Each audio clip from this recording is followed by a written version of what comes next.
हमारे चैनल एलान टाइम्स में आपका इस्तकबाल है। मैं आपका मेज़बान अब्दुल हमीद साहिल।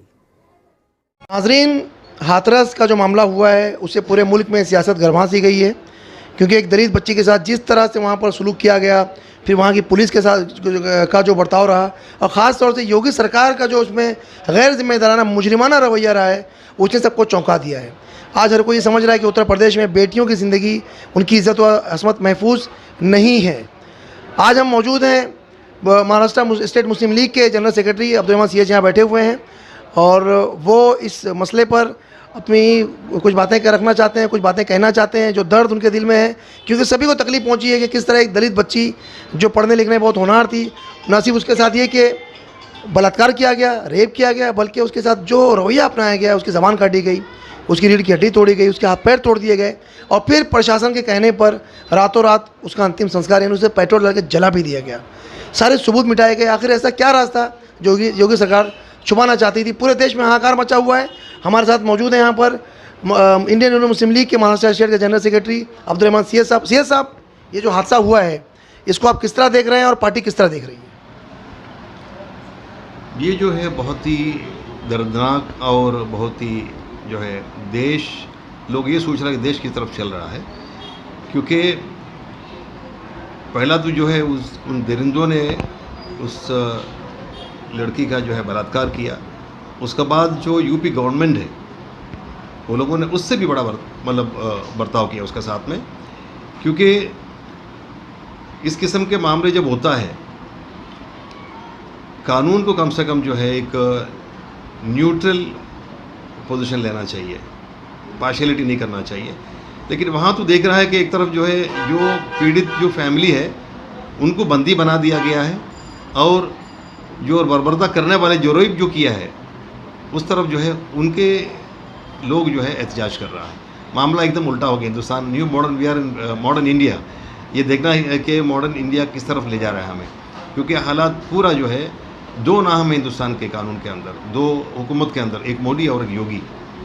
लेकिन हमने सीए के टाइम से जो देखते हुए आ रहा है कि किस तरीके से जो है कानून को और कॉन्स्टिट्यूशन को, संविधान को हवा में उड़ाते हुए ये सरकार किस तरीके से लोगों के साथ बर्ताव कर रहा है। कानून का कोई जो है कोई नाम निशान बचा नहीं हिंदुस्तान के अंदर, और गरीब लोग जो है उनका हर तरीके से जो जीना हराम कर दिया गया है। हमारी टीम जो है मुस्लिम लीग का नेशनल टीम कल हाथरस उस पीड़िता के फैमिली से मिला, उन लोगों को हर किस्म के जो है सपोर्ट जाहिर किया। लीगल अभी क्या है, इससे सबसे बड़ा एक मसला जो है लीगली इसको साबित करने का मसला खड़ा हो गया। लीगली लड़ाई जो है, क्योंकि वो लोगों ने जो है हर माँ बाप का एक राइट होता है, एक बच्ची का डेथ हो गया चाहे कैसा भी हुआ हो, कम से कम लास्ट राइट्स जो अंतिम संस्कार जो है उनका माँ बाप का जो राइट होता है। लेकिन वो भी जो लोग ने जो है कुछ बहाना करके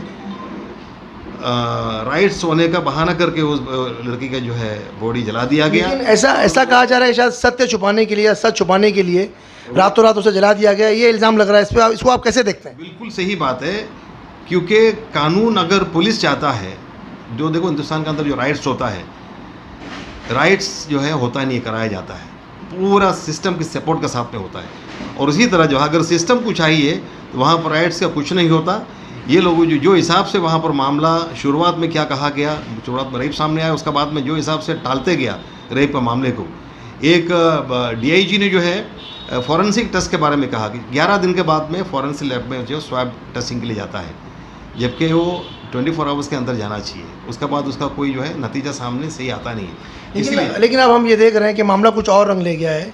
अब वहाँ की स्टेट गवर्नमेंट ये बोल रही है कि बहुत बड़ा राइट्स कराने का चक्कर था, मतलब समाज के नाम पर या वर्ग के नाम पर, और सांप्रदायिक वहाँ पे जो है दंगे करने की साजिश थी। इस बात के ऊपर मुझे बड़ा हंसी आ रही है, क्योंकि कुछ भी होता है पहला तो पाकिस्तान का नाम लिया जाता था कि हर चीज़ पाकिस्तान के वजह से हो रहा है। अभी तो सिर्फ ये कहा गया कि इंटरनेशनल साजिश था, और अननोन लोगों के नाम से जो एफआईआर किया गया। अब जो है बहुत सारे लोगों के नाम पर, अब जो पत्रकार भी जा रहे हैं उनका ऊपर भी जो है यूएपीए लगाकर जो है केस लिया जा रहा है। तो सरकार जो है सरप्लस करना चाहता है, लोगों की आवाज़ बाहर आने नहीं देना चाह रहा है। ये जो है डेमोक्रेसी पूरा ख़त्म हो चुका है हिंदुस्तान का, ख़ास करके हिंदी बेल्ट में टोटल डेमोक्रेसी ख़त्म हो चुका है। और इनका मंशा जो है वो मंशे की तरफ, सबको पता है क्या मंशा, वो मंशे की तरफ जो है देश को ले जाने की कोशिश किया जा रहा है। जो बॉडी जो जलाया गया, बिल्कुल प्रशासन को कोई किस्म का डर नहीं है, सबूत को मिटाने के लिए बॉडी जलाया गया, ये सभी को मालूम है, बच्चों को मालूम है। एज अ जनरल सेक्रेटरी आप यूनियन मुस्लिम लीग के स्टेट जनरल सेक्रेटरी हैं और नेशनल कमेटी भी, जैसे आपने बताया कि इस पर एहतजाज कर रही है, प्रोटेस्ट कर रही है, वहाँ गई भी है, क्या मैसेज देना चाह रहे हैं आप सरकार को? सरकार को ये मैसेज देना चाह रहे हैं, जिस तरीके से आप जो है लोगों को दबाने की कोशिश कर रहा है और सप्रेस करने की कोशिश कर रहा है, वो हरगिज़ हम लोग होने नहीं देंगे। हम लोग हमेशा जो है ऑप्रेस्ड और डिप्रेस्ड सेक्शन के साथ में हमेशा इंडियन यूनियन मुस्लिम लीग रहा है, हमेशा रहेंगे। उनको हर तरीके से, जैसा कि आपको मालूम है आसिफा का केस हुआ, जुनैद का केस हुआ, हर केस में जो है मुस्लिम लीग ने उनको लीगल सपोर्ट दिया है, लीगली हर तरीके से उनको फाइनेंशियली भी सपोर्ट किया है। और हमेशा इस केस में भी ये दलित बच्ची है, इनको भी जो है हमेशा हम लोग आगे सपोर्ट करते रहेंगे और आखिर तक इसकी जो है इंसाफ दिलाने के लिए मुस्लिम लीग साथ में रहेगी। तो ये थे इंडियन मुस्लिम लीग के state general secretary Abdul C H, जिन्होंने साफ साफ ये कह दिया कि जो मुस्लिम लीग जो पार्टी है, इसने हमेशा अक़लियतों के मसाइल को बुलंद किया है, दबे कुचलों की लड़ाई लड़ी है। जिस तरह आसिफा के मामले में लड़ा गया, जुनैद के मामले में लड़ा गया, दूसरे मामलों में पार्टी ने आवाज़ उठाई है, इसी तरह हाथरस की जो गुड़िया है उसके लिए भी ये लड़ाई लड़ेंगे। जो पार्टी से बन सकेगा, पार्टी हर मदद करने के लिए तैयार है।